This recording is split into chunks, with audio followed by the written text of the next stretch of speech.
Ontem, dia 25 de dezembro, o dia em que no Ocidente comemora-se o Natal, que seria o nascimento de Cristo, de Jesus Cristo. Para mim não tem esse simbolismo, mas a gente sabe que as pessoas gostam de decorar as suas casas, as árvores de Natal, é tudo muito bonito, né? Mas existe o outro lado da meia-noite de Natal. E aqui, claro, uma referência ao clássico de Sidney Sheldon, O Outro Lado da Meia-Noite, o grande escritor de novelas policiais, romances policiais. Fomos o meu irmão e eu a uma padaria, que é aqui do outro lado da rua, na minha casa. Uma padaria muito tradicional em São Paulo, porque ela funciona o ano inteiro, 24 horas por dia. Então as pessoas aqui dessa região, desse bairro aqui, da região dos Jardins, quando não tem para onde ir de madrugada, vão para lá. É uma padaria, bar, restaurante, lá eles vendem de tudo, pizza, comida japonesa, eles funcionam dessa maneira. E ao chegar lá, eu reparei que as pessoas estavam procurando alguma coisa. Elas queriam, a bem da verdade, lidar com a solidão que o Natal gera. Nem todo mundo tem uma família linda para reunir. Às vezes a pessoa perdeu o pai, perdeu a mãe, não é casado, ou já foi casado, ou é divorciado, ou teve uma perda, enfim. Ou foi sempre sozinha.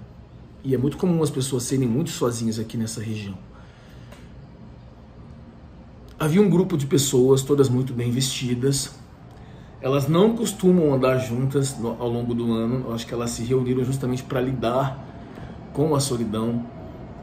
Pessoas com dinheiro, alguns são herdeiros ali.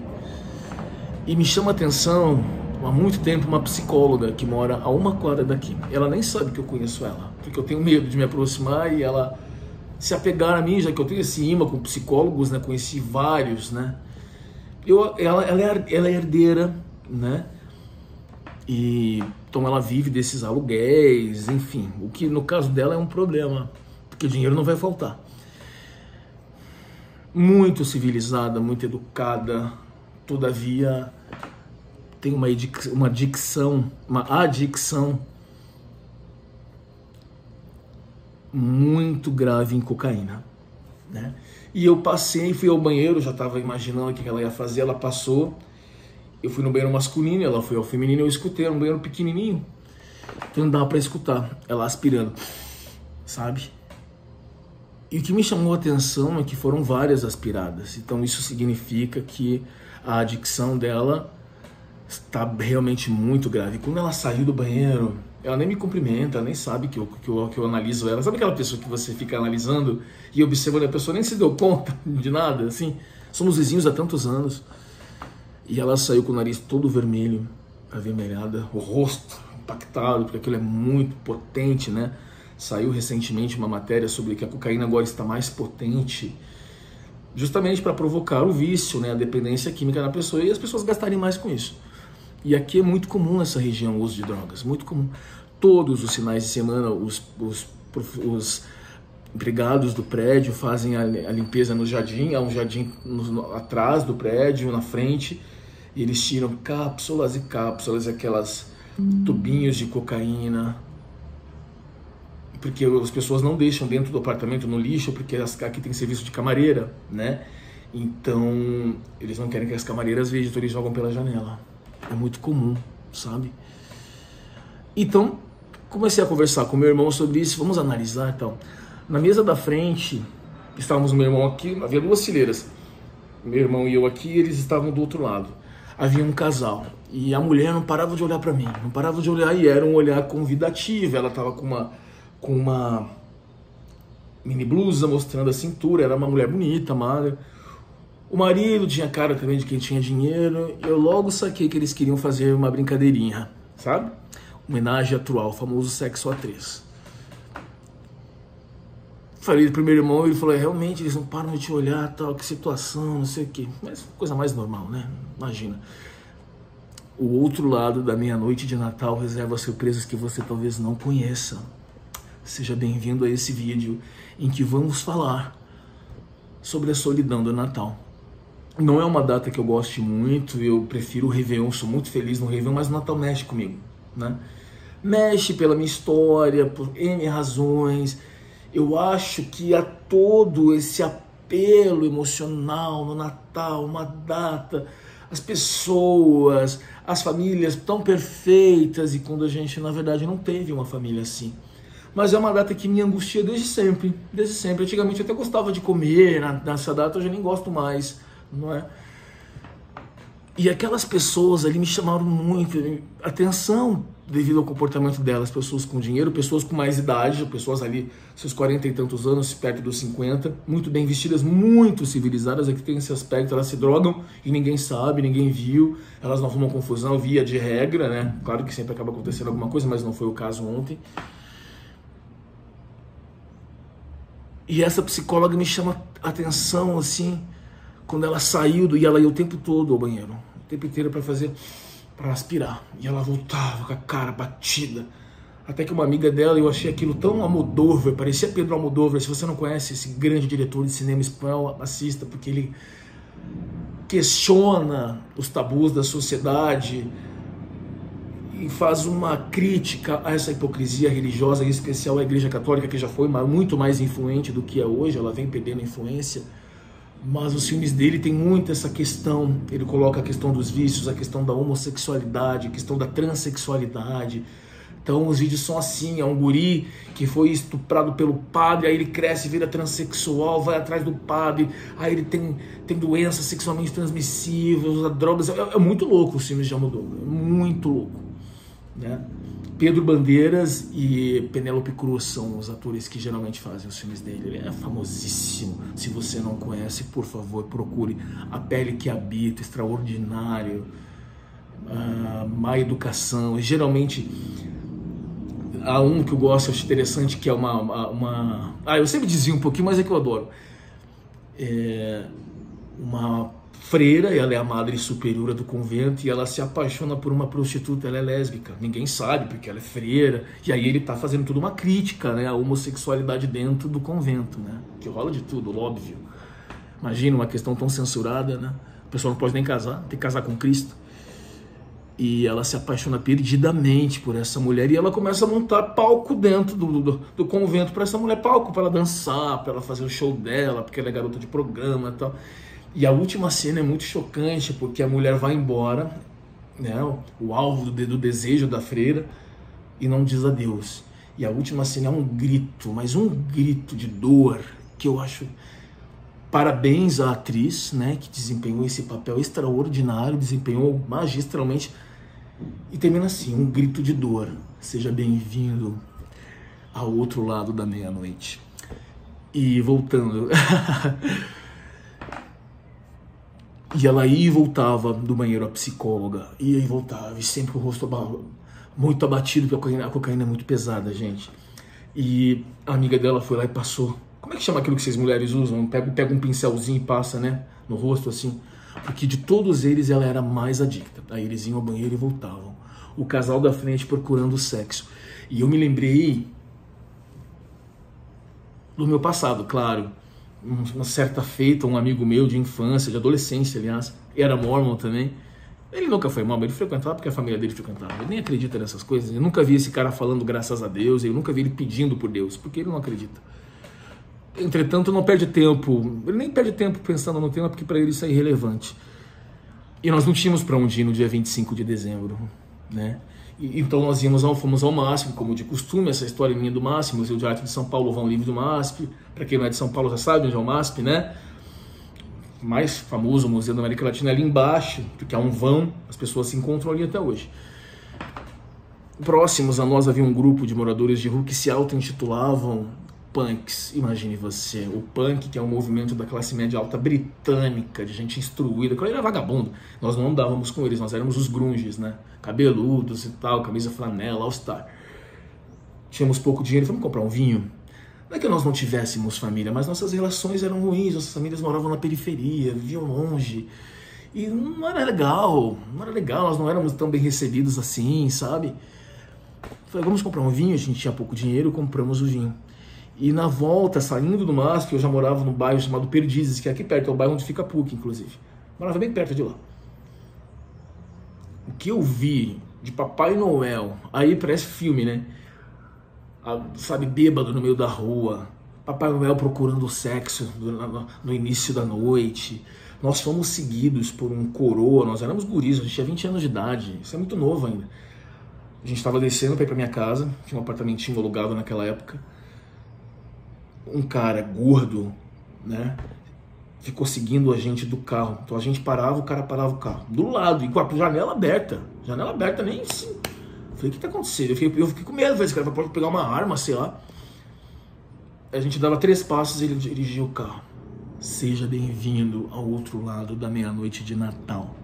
Enquanto você tá aí com a sua ceia, tem muita gente que não tem isso. Não é nem só a questão de poder ter uma mesa farta, mas é uma família, alguém para estar junto. E eu acho que isso ativa, acho que isso desperta as angústias, porque você começa a olhar para a sua volta. Você não deve se comparar, essa imbecilidade, né? Mas a verdade é que não tem como.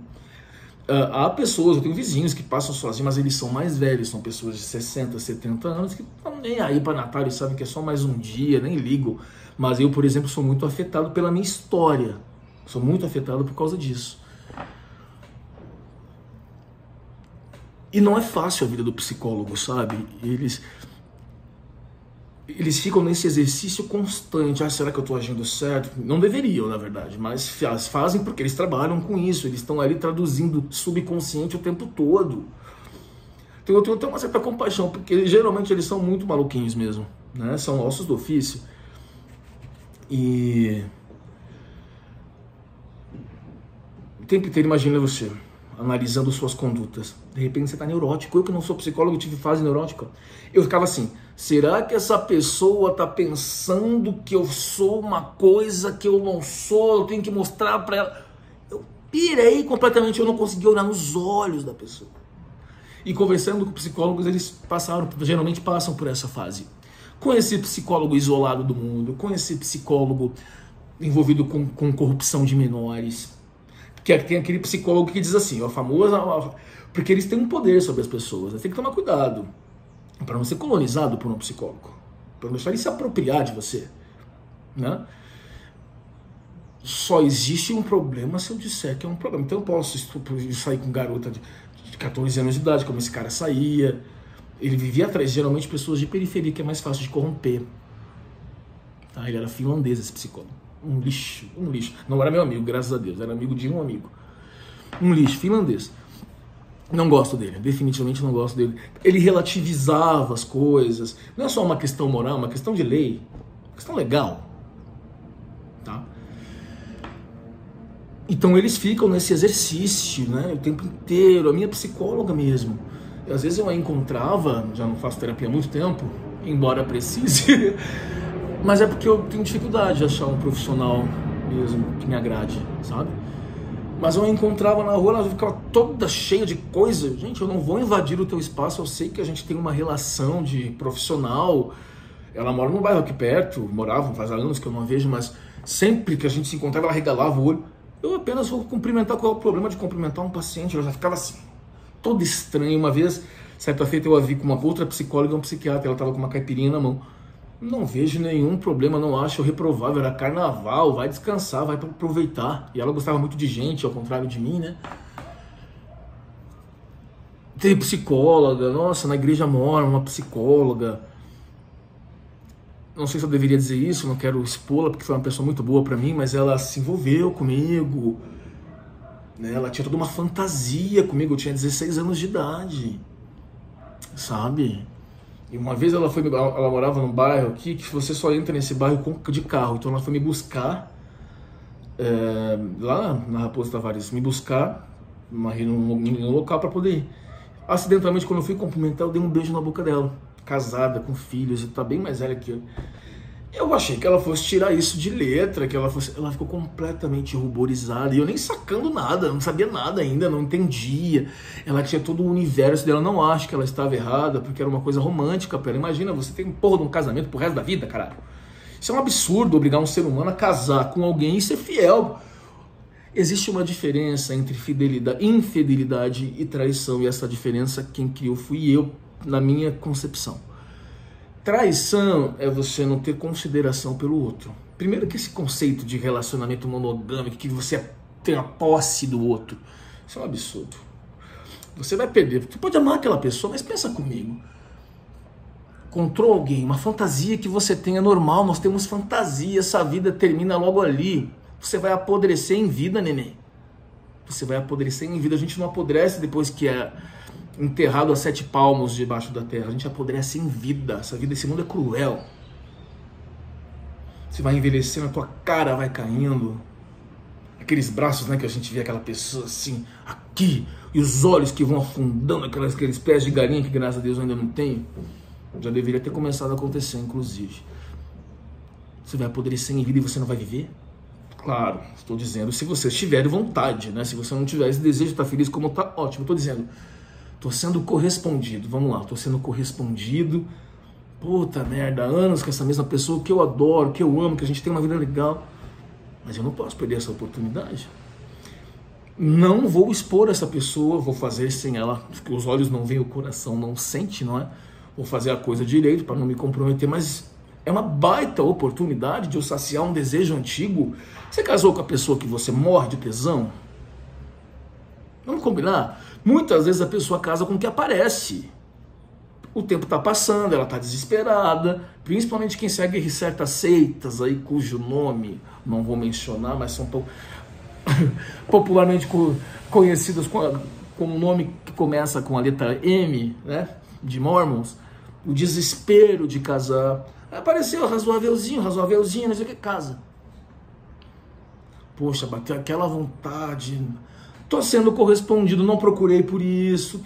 A vida nos colocou. Não, eu vou viver a fidelidade, porque eu vou pro céu, porque eu amo, não posso fazer isso. Sinto muito. Sinto muito, te enganaram legal. Tá? Isso é uma burrice. Desculpe, você me desculpe. Estou dizendo se você foi atravessado por esse desejo. Se não foi, que bom pra você, porque o sexo é uma merda mesmo. O sexo é uma merda. Né? Porque você busca por alguma coisa. O sexo te impele a buscar, a ir atrás. Aí mexeu, meu filho, já era. Melhor deixar dormindo. Existem os assexuados, né, que não procuram. Sorte a deles. Sorte a deles. Porque, por exemplo, aqui no prédio à frente, eu não sei, tem gente que vive numa bolhazinha, de uma familhinha, com um filhinho, com um maridinho, com uma esposinha, e acha que aquilo ali é o suprassumo, e aí critica quem não vive daquele jeito, e acha que quem não vive daquela maneira está errado, ou tem alguma depravação, ou é inferior àquilo ali. Até a vida íntima do casal não é tão legal assim. Nunca sentiram certos prazeres inconfessos, prazeres não revelados, que a pessoa gostaria de sentir. E não pode. Por que eu não posso? Se abre com o teu cônjuge, o que você quer fazer? Não pode. Nesse prédio da frente aqui. Não dá de baixo, havia um médico. Safado, japonês. Que gostava de mostrar o pênis minúsculo dele na janela. Eu nunca vi. Só que isso é uma parafilia sexual. Ou seja, um comportamento sexual reprovado socialmente. Era um senhor. Disse que a mulher dele ficava dentro de casa com uma filhinha pequena. Ele demorou para ter filhos, segundo soube. E ele estava ali mostrando pênis. Isso se chama-se exibicionismo e muito mais recorrente em homens. E o meu vizinho lá do quarto andar ficava louco, ele é do interior de São Paulo, ficava louco da cabeça e tal. Eu vou te pegar, não sei o que. Eu falei, Marquinho, relaxa, cara, não tem jeito. O que excita esse cara é justamente esse constrangimento. E eu lembro de um caso, de uma empresa, olha que interessante, né? O cara tinha dinheiro, poder, ele era um diretor de empresa, diretor financeiro. Havia lá a secretária que ficava na sala à frente, né, recebendo as pessoas e tal. E ornando aquele ambiente havia vasos grandes de plantas, sabe aqueles vasos que ornam esses edifícios comerciais e tal. O que ele fazia? Ninguém entendia por que as secretárias não ficavam lá. Então ele ia para trás, ficava lá se fazendo de sonso ali, a secretária tá lá, e mostrava o pênis atrás desses vasos de plantas, sabe, vasos grandes? Faz sentido dentro de uma empresa. Então você vê que é patológico mesmo. Ele poderia seduzir a mulher. Ele é um diretor financeiro de multinacional que tem grana. Sabemos do famoso golpe da secretária, né? Vamos combinar. Quantas mulheres não perderam o marido para a secretária, né? Qual é a mulher que não quer sair com um homem rico, porra? Mas o desejo dele, ele tinha uma parafilia, até que filmaram, e enfim, mostraram, ele ficou muito constrangido, se demitiu e tal. Falou de sexo, as pessoas piram, né? E no outro lado da minha noite de Natal, eu acho que isso se realça. Acho que isso se realça. E havia depois uma moça que já não mora mais ali, uma loira muito bonita, que se masturbava também. Porque a janela deles é do quarto e a cama fica bem embaixo. E agora tem uma figura engraçada, que eu até me acostumei com ele, ele mora quase nivelado ao meu andar aqui. Então o que ele faz? Ele é gay, ele fica gordo e jovem, coitado. E ele fica em cima da cama se masturbando. Não tem como não ver, eu já nem olho mais. Mas já vi, por acaso, né? Vou fechar a janela, tá o cara aí, ele faz questão de deixar a janela escancarada. Numa solidão muito terrível. Terrível. Falou de sexo, as pessoas piram. 3 perfis completamente, um velho safado, uma jovem loira linda e um gay solitário. Os perfis que a gente viu ontem na padaria se assemelhavam. Eram pessoas que não tinham muito o que buscar, essa base, ou que não se sentiam tão bem nessa data. E elas estavam buscando os desejos à flor da pele, nem todo mundo buscando alguma coisa, não é? E a gente tem que tentar entender isso, que a gente não precisa se sentir bem, eu acho que não é legal coibir essa sensação. Eu acho que a gente tem que achar e desenvolver técnicas de enfrentamento dessa data, que essa é uma semana que a gente até aguarda durante o ano, mas é um pouco angustiante. Ainda bem que o Réveillon é festa, é alegria e tal, não é tão familiar, porque a realidade não é essa. O que tem de gente sozinha aqui não é brincadeira, né? Eu lembro de um amigo, eu tenho um amigo querido, ele estava no Peru agora, fez uma viagem incrível, e o pai dele era psiquiatra, falecido já. O pai trancava esse guri dentro do porta-mala do carro para ir correr, para ir pro clube. O pai espancava. O pai dopava com remédios. Era um homem violento, um psiquiatra. Contei para vocês a história do psiquiatra, né? Eu estava indo na Secretaria de Finanças do município. É preciso cruzar a Praça da República, símbolo da cidade tão decadente. Hoje lá só tem travesti, garota de programa, tudo que não presta, morador de rua, drogado e tal. Só que não tinha jeito, eu tinha que atravessar para ir na Secretaria de Finanças. Isso era durante o dia. Quando eu passei, eu vi um senhor deitado na sarjeta. Falei, conheço, porque eu não esqueço a cara de ninguém. Eu sou muito ruim com nomes, mas a cara das pessoas eu não esqueço. Eu falei, eu conheço. Eu, na ida, né, indo para a secretaria, eu falei, aquilo na minha cabeça, eu falei, vou passar lá de novo. Olhei para ele, ele estava acordando. Aí eu lembrei. Esse psiquiatra me deu uma palestra na USP, quando eu competia pelo clube da USP. Jogava handball lá. Eu era gurizinho ainda, adolescente. Ah, pois eu fiz questão de perguntar. Hoje eu não teria perguntado, porque ele ficou muito constrangido. Eu falei, por acaso o senhor é psiquiatra? E aí ele ficou constrangido, da USP, imagina, uma das melhores faculdades do planeta. E aí ele tentou se recompor e tal. Eu falei, senhor, você é meu aluno? Eu falei, não, o senhor me deu uma palestra uma vez. Aí ele, não tinha como fugir, não tinha como se escapar. Aí ele olhou pra mim assim, deu uma suspirada e falou assim, é uma profissão difícil. Saiu. Peguei e fui embora pra casa.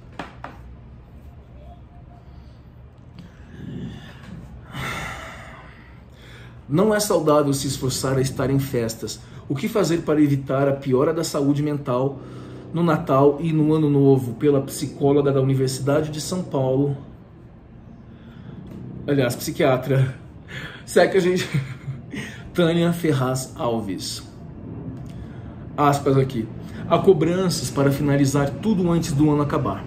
Um ambiente de comparação constante entre as pessoas e muitas celebrações em que se exibe apenas o lado A, o que chamamos de lado do Instagram, aquela coisa instagramável, todo mundo na sua viagem, todo mundo feliz com sua família, as comidas e tudo mais, né? Os pratos requintados, as conquistas, as realizações e o sucesso aparente. Oh, meu Deus. Por outro lado, o cara que inventou as redes sociais sacou, né? Que ele se baseou na vaidade humana. As redes sociais se pautam na vaidade. As pessoas querem exibir suas vidas e elas acreditam que tá todo mundo olhando. Eu caí nessa, tenho que admitir. Não fico só postando a minha vida, porque eu adoro falar nosso trabalhinhozinho com relação a seitas, né? Tô sempre postando lá. Quem não me segue, Tom Alex, dá uma olhadinha no Instagram. Tô sempre postando sobre isso. Vou voltar a abordar a questão das seitas, tá? Já, mas é que essa é uma data que mexe comigo, mexe. Eu vi ontem, foi muito interessante as coisas que eu vi ontem. Muito interessante. E dá uma olhadinha lá. Eu fico postando, eu posto sobre as seitas, eu posto música, eu posto política e posto as minhas peripécias estúpidas pela vida fora. Né? Sou uma vítima assim, não posso me esquivar de reconhecer. Por outro lado, ao se comparar com os outros, muitas pessoas focam nas próprias dificuldades, no que não alcançaram, no que não deu certo, sentindo-se menos importantes ou até frustradas. É o que a gente estava abordando aqui, não é nem isso, né? O que a gente está abordando é a solidão, é a angústia. É a coisa... Há um termo que a psicologia usa chamado ruminação, que é você ruminar, alimentar os sentimentos negativos, as experiências ruins. Isso chama-se ruminação. Isso também se aflora. Eu estava me divertindo muito. Ontem foi um dia que eu me diverti, porque eu gosto muito de analisar. Uma das minhas perversões, inclusive, é observar. Eu gosto. Não sou voyeur, ficar vendo ninguém transar. Essas coisas eu não gosto, não. Assim, né? Na minha frente e tal. Tem gente que gosta, né? Mas eu gosto de analisar o comportamento humano. Né? Eu gosto de tentar entender o que leva uma pessoa a agir de determinada maneira. Não é interessante isso? Porque a gente se deixa levar muito pela aparência, pelo ato que a pessoa manifesta e esquece da engrenagem por trás daquilo. Louco, né? Interessante. A psiquiatra explica que os sentimentos de inadequação e a sobrecarga emocional tão comuns nessa época podem atingir qualquer pessoa. No entanto, para quem já enfrenta um quadro de depressão, esses fatores podem ser ainda mais intensos e perigosos, claro. É uma época em que muitas vezes as pessoas lidam com uma espécie de balanço do ano, revisitando conquistas, mas também falhas e desafios. Essa reflexão pode ser angustiante, principalmente para quem já está vulnerável emocionalmente. Seja bem-vindo ao outro lado da meia-noite de Natal. Não é bem o ponto que eu estava colocando para vocês, né? Aqui ela está falando de uma certa frustração, né? E eu tô colocando uma coisa mais sombria do que isso, porque me interessa também o sombrio do ser humano. Uma pessoa rejeitada sistematicamente desde a infância desenvolve, ou com outros tipos de complexos, desenvolve um lado sombrio que você não tem noção, ou talvez talvez você tenha desenvolvido. Talvez você tenha desenvolvido uma maldade sutil, não é? Identificar a dor do outro, ir lá e bater, isso é tão perverso, isso é tão perverso. Interessante. E aconteceu uma coisa engraçada, vou parar um pouquinho aqui ontem. Estávamos muito bem, meu irmão, ele tem a minha estatura e tal, mais jovem do que eu, imagina, quase 10 anos mais novo que eu. Ou acho que ele tem 27, eu acho que ele tem 27. E aí nós tiramos uma foto. Vamos pra gente celebrar, tal, não sei o quê. Falei, publica aí pra gente o que ele fez na foto. Olha que interessante. Eu peguei ele no pulinho, enquanto ele editava a foto, eu vi que ele me olhava assim, estranho. Porque eu sou louco, né? Eu observo muito. Ele tentou se esquivar de reconhecer depois e se deu mal, porque eu peguei ele no pulo. Ele editou a foto, ele colocou a cara dele cheia de Photoshop, porque ele queria sentir que ele era mais bonito do que eu. Ele queria receber elogios através de mim, me usando pra isso. Quando eu vi a foto, eu falei, por que você mudou completamente a tua cara? Por que você quer competir comigo? Sou mais velho que tu, tenho quase uma década mais que tu. A bem da verdade, ele já tá bem, com umas olheiras bem puxadas e tal, né? Ele vai se acabar bem rápido se ele não se cuidar. Ele tem mais marcas na testa do que eu, não é? Mas eu não estava para me comparar com o meu irmão, a gente estava se divertindo, foi muito agradável até. Eu falei, por que isso? Por que competir comigo? Olha que louco, que interessante, né? Isso acontece na tua família também, você pensa que não? Acontece. E aí, onde eu tô aqui? O que era para ser uma celebração se transforma em um período de maior cobrança interna e sofrimento. A demanda por felicidade imposta socialmente pelas festas. A gente tem falado tanto sobre a felicidade, a santidade, né? Vamos ser, o que eu quero para minha vida? Eu quero ser feliz. Eu acho que a gente faz uma escolha. Temos que fazer essa escolha. Diante dos excessos que a gente comete, por exemplo, ontem eu acabei bebendo mais do que devia, era dia 25, você quer que o dia acabe. Foi divertido? Foi. mas exagerei. Como é que você acorda no dia seguinte? Deprimido. Deprimido. Porque é depressivo do sistema nervoso central, você tem que fazer a escolha de lidar com o efeito colateral disso. Ai, que horror, ele bebe. E você aí que se entupiu de comer? Vai engordar quantos quilos esse ano? Já tá fora do peso. Olha o perigo aí pra tua saúde, esteticamente tua autoestima vai...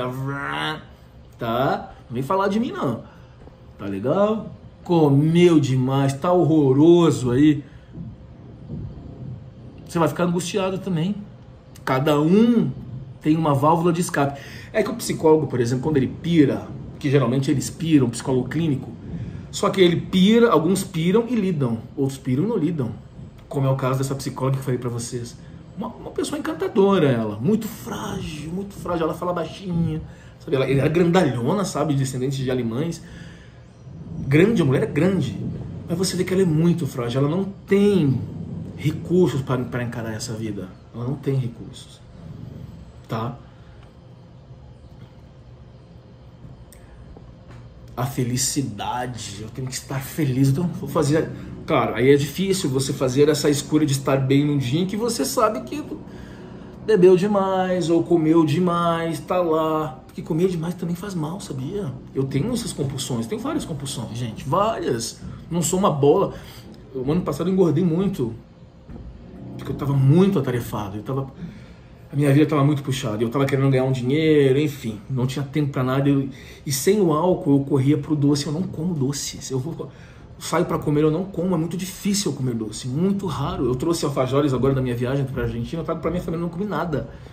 Eu comi um doce de leite que eu trouxe e só, não como doces. Eu saio para comer, eu fico na massa, eu fico no sal, que eu sou louco por isso, né? Então, sem o álcool, eu buscava o açúcar. Eu fiquei imenso, fiquei gordo, sabe? Perdi boa parte desse peso ainda. Estou um pouco acima, nada escandaloso. Mas... né, estamos aí na busca. Agora, eu tô falando assim, com a cabeça equilibrada, né, com os hormônios harmonizados, estabilizados, é uma escolha que você faz. Mesmo quando a gente não tá bem... Ninguém mandou você bem mais do que devia, agora se vira para passar bem esse dia. E eu vou passar bem. Tô aqui conversando com vocês porque eu quero isso para mim. Eu vou ficar bem. Vou fazer um fettuccine, os 4 queijos com filé mignon que era para ter feito ontem e não fiz. Acabei não fazendo porcaria nenhuma ontem. Farei, já vou para lá. Vou beber de novo, mentira, hoje eu não vou. Hoje eu não vou não. Vou fazer esse fettuccine, tá? Com tiras de filé mignon, assim, vou passar bem. De qualquer maneira eu vou ficar bem. É a felicidade de alguma maneira, mas não é isso que as redes sociais estão nos impondo. Não é isso, você tirou uma foto, uma mansão, num carro conversível lá em Miami, botando banca. O dinheiro não resolve, o status não resolve, é aí que a gente se perde. Eu não parei, mas se vocês me seguirem no Instagram, vocês vão ver que não é só vaidade não. Tem muito conteúdo, eu acredito. Eu posto sobre astronomia, eu posto sobre política, que eu adoro. Meu irmão até falou assim, nossa, você enche o saco com esse negócio de seita, cara, para de falar sobre isso. Mas eu adoro falar sobre isso. Eu tava na Argentina, postando lá sobre as testemunhas de Jeová. Quem me acompanha lá viu. Eu coloquei assim... Eu estava em Porto Madeira, onde fiquei hospedado, no apartamento de um amigo. E aí fiz uma foto das pessoas, né? Eu tava aqui de frente, elas estavam atrás, as pregadoras. Eu coloquei assim... Claro, obviamente coloquei uma carinha lá, uma nuvenzinha para não mostrar, para não expor a pessoa, né? Porque a pessoa não tem culpa, é a fé dela, ela tem esse direito, claro. Pena que talvez ela não tenha escolhido estar ali, ela pode ter sido criada ali, ter tido o cérebro lavado desde sempre, desde a infância, ou caiu na armadilha mesmo, enfim, cada um é cada um, né? E tá todo mundo sorrindo, todo mundo feliz, né? Porque ela tem a certeza. A certeza, gente, é a pior besteira que você coloca na tua cabeça porque ela te faz feliz.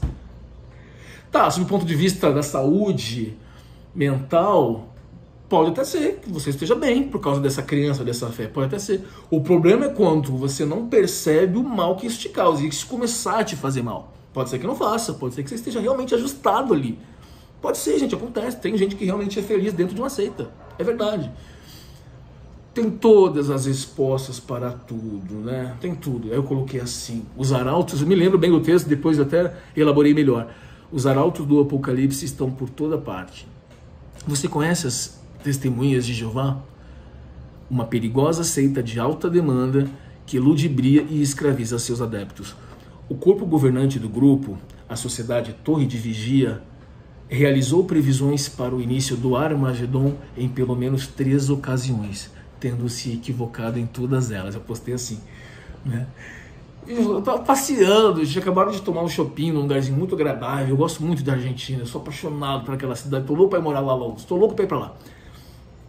Eu adoro Buenos Aires, adoro, é um lugar que eu sou feliz, eu sou bem tratado. Sabe aquele lugar que tu vai e você é feliz ali?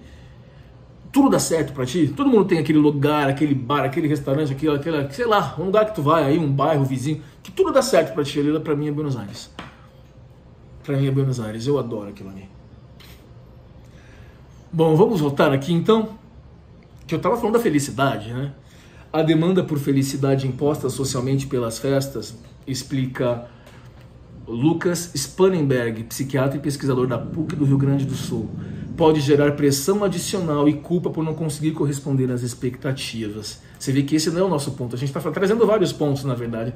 Vocês entenderam o meu ponto, né? Do outro lado da meia-noite, é o sombrio. Aqui ele está falando sobre o dia a dia numa sociedade capitalista, é isso que ele está dizendo. Assim, esse período pode ser particularmente difícil para quem vive com a doença. É porque a gente está muito acondicionado a acreditar que eu tenho que acordar, trabalhar, procurar o sucesso. O que é o sucesso? É ter dinheiro, uma casa, um carro, de preferência uma casa de campo, uma casa de praia, poder viajar. É isso que a gente se condicionou a acreditar, porque isso é o ideal norte-americano capitalista. Eu sou escravo disso também, eu procuro isso também. Por que eu vou fazer? A gente precisa do trabalho. Sociólogos debruçaram-se sobre o tema trabalho. Podemos citar, por exemplo, Weber, a burocracia de Weber, Durkheim, o próprio Marx, não é? Então, quer dizer, é um ponto central da vida do ser humano, é o trabalho e a busca pelo quê? Tem gente que não vê sentido, eu estou buscando o quê? Eu vou ser feliz tendo isso tudo, quando na verdade seria tão bom um simples abraço ou uma palavra terna. Seria tão bom se eu encontrasse o que eu estou procurando, porque é como disse aquela poetisa famosíssima, cujo nome não me recordo, hei de lembrar. Há sempre uma coisa ausente que me incomoda, que me perturba, mas isso é Lacan também, é ele que disse. Isso tem a ver com o conceito de angústia para Lacan, com o conceito de desejo para Lacan, o psicanalista, né? Sempre falta alguma coisa e talvez você não vá suprir isso, essa falta que tanto angustia. Seja bem-vindo ao outro lado da meia-noite, porque nós também temos o outro lado da meia-noite, né? Na gente. Muita gente hoje não teve uma caminha legal para dormir, bem feliz. Eu tive um probleminha com sono há algum tempo, muito precipitado dizer que isso é a manifestação de um trauma. Não, havia alguma coisa que estava me incomodando, fiquei assim 15 dias dormindo muito mal, eu sei o que houve, passou, eu fui corrigindo, conversando com uma amiga depois, que aquela coisa, ela falou assim, minha amiga psicóloga, falou, aquela coisa de você negociar com sono, né? Sabe quando tu vai pra cama? Eu aprendi a dormir, eu me orgulho de ser um imperativo que dorme, porque eu não dormia, só que eu era muito guri, eu nem dormia, eu não sabia o que era dormir. Acordava assim, serelepe, lépido e fagueiro pelo mundo. Eu não sabia o que era cansaço. Entende? E aprendi a dormir, tenho todo um ritualzinho para dormir e tal. De repente parei de dormir. Se isso se tornar um problema crônico, busque ali os recursos que estão disponíveis na medicina, em profissionais do ramo, e que saibam o que estão fazendo, por favor. Certo? Agora, olha que interessante que diz esse psiquiatra, que essa situação dessa busca imposta, dessa felicidade imposta nessa época de festas, tem um nome, chama-se dezembrite. Spangenberg, que é esse psiquiatra, né, aponta que alguns grupos podem ser ainda mais suscetíveis a crises ou agravamento dos sintomas nessa época do ano. Pessoas que possuem experiências familiares negativas, acho que quase todos nós, né, com famílias desagregadas, traumas ou vivências disfuncionais, tendem a ser mais sensíveis àquela cena. Vocês tinham que ver a cena da mulher ontem na cocaína, gente, da psicóloga.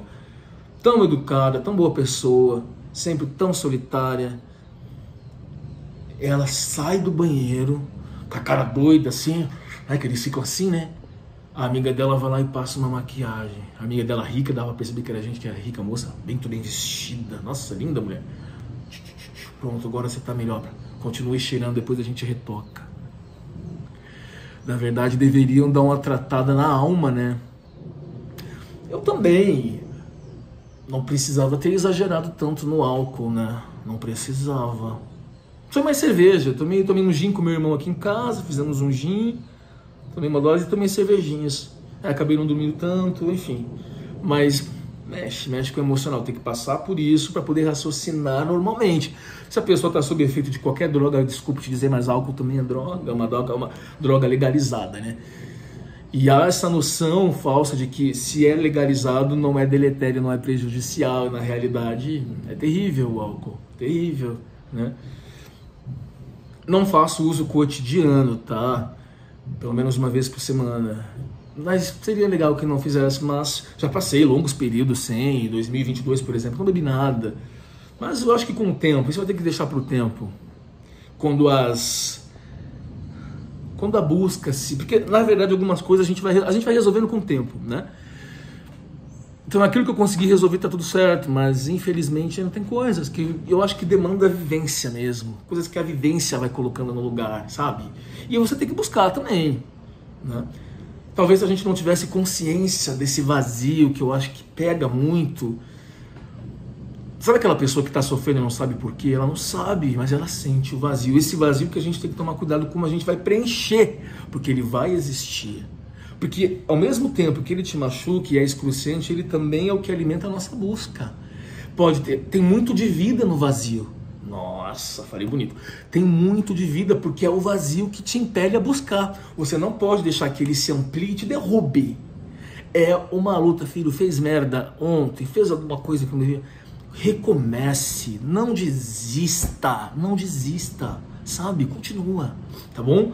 Vamos lá. O mesmo ocorre com quem perdeu alguém próximo no último ano. Passar por datas significativas pela primeira vez como o Natal, o Réveillon, pode evocar memórias dolorosas e intensificar o sofrimento emocional. Muito legal esse texto, né? Além disso, fatores como noites mal dormidas, excesso de festas, uso do álcool e até mesmo a interrupção do tratamento medicamentoso, algo que não é incomum nessa época, pode agravar os sintomas. Quando o estresse típico do período se soma à vulnerabilidade de quem já enfrenta depressão, o risco de recaída é real. Eu sei que alguns de vocês têm a depressão aí, vocês me avisam, né? Se abrem comigo. Eu entendo. É fundamental estar atento a esses sinais e buscar apoio caso seja necessário. Mas nem todo desânimo, explica a especialista, né? Significa que o quadro de depressão piorou ou voltou. Para aqueles que já estão com a doença controlada. O que ela está dizendo não é porque você está desanimadinho hoje que a tua depressão está... Nossa, corre, porque você vai se matar. Vai com calma, a gente fica desanimado às vezes. Pare com essa cobrança de que você tem que estar sempre bem. Viva o seu momento. Viva o teu momento. Hoje não tô legal. Foda-se. Amanhã passa. Ou depois de amanhã. Vou apenas me esforçar para ficar bem. Só isso. Não vou ficar assim, um doido por aí, né? Vou dar uma segurada. Mas aceito isso em mim. Porque assim a gente sofre menos, tá? E aqui ele vai entrar numa questão sobre a depressão, tal. Eu vou deixar o link para vocês entrarem. Eu não vou entrar porque já tá. E aqui tem um dado que o Brasil é um país cada vez mais depressivo. Olha que louco. Vou só trazer esse dado para vocês. Dados do último mapeamento sobre a doença, a depressão, realizada pela OMS. Você vê que a gente traz conteúdo, né? A gente não vem aqui com o papinho, a depressão é o mal do século. As catar. Então, o último mapeamento realizado pela Organização Mundial da Saúde aponta que 5,8% da população brasileira sofre de depressão, o equivalente a 11,7 milhões de brasileiros. Em seguida aparece Cuba, Barbados, Paraguai, Bahamas e Uruguai e Chile. A nível continental, o Brasil aparece atrás apenas dos Estados Unidos. onde, segundo a OMS, 5,9% da população sofre de transtornos de depressão. Então, no Brasil, nós temos um dado de 5,8% e nos Estados Unidos 5,9%. Interessante, né? Tá, gente? E aqui tem uns links interessantes, olha, porque o Brasil tem a população mais depressiva da América Latina, o que é depressão e como buscar. Eu vou colocar o link para vocês ali, tá? Beijo do Tom, se cuidem, vamos passar por essa data tão difícil, que a gente luta contra a angústia dessa data, pelo menos comigo é assim. A minha mãe fez lá na casa dela, tudo decoradinho, tudo bonitinho, ela fica de vermelho, ela gosta dessa data, né? Eu não gosto muito não, tá legal? Mas faz parte. Estamos aqui para viver o que há de bom e o que não há, até que essa jornada termine. Tchau, nos vemos em breve. Bis. Opa!